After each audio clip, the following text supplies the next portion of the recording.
మాయ మాటలతో మగవాళ్ళని మోసం చేసి వాళ్ళ కాపురాల్లో చిచ్చు పెట్టి పరువు పేరుతో వాళ్ళని వేధించి డబ్బులు తీసుకుంటున్నందుకు ఇది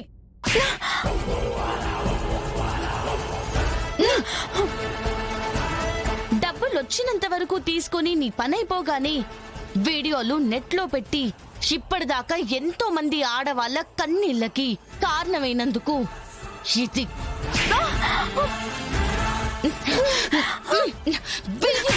వీడియో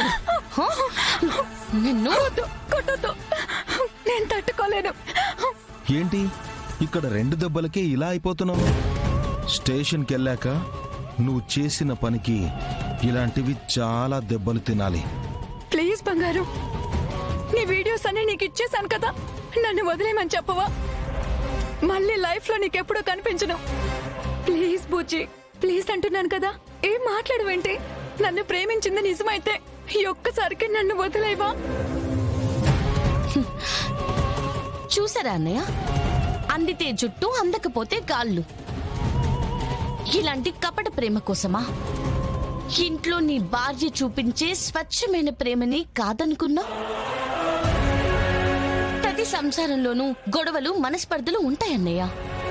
వాటి నుంచి తప్పించుకోవడానికి ఇలా ఆన్లైన్ లో సోషల్ మీడియాలో తెలియని వాళ్ళతో పరిచయాలు పెంచుకొని ప్రేమని పంచుకుంటే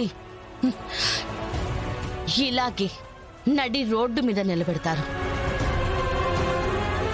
ఒక్కసారి ఇలాంటి వాళ్ల పన్నాగంలో ఇరుక్కుంటే ఇంకెప్పటికీ బయట పడలేం బావా. మనిషి పరువైనా ప్రాణమైనా వీళ్ళకి అస్సలు లెక్కుండదు. దయచేసి ఇంట్లో ఉన్న సమస్యలకి సమాధానాన్ని బయట వెతుక్కోకండి. ఇలాంటి మోసాలకి గురి కాకండి. ఈ అమ్మాయిని వదలకు జగదాత్రి. నాలా మోసపోయిన ప్రతి ఒక్కరికి న్యాయం జరగాలి. ఏంటమ్మా, చెప్పింది వినిపించలేదా? పద, నీ అత్తారిల్లు నీ రాక కోసం ఎదురు చూస్తుంటుంది. పద.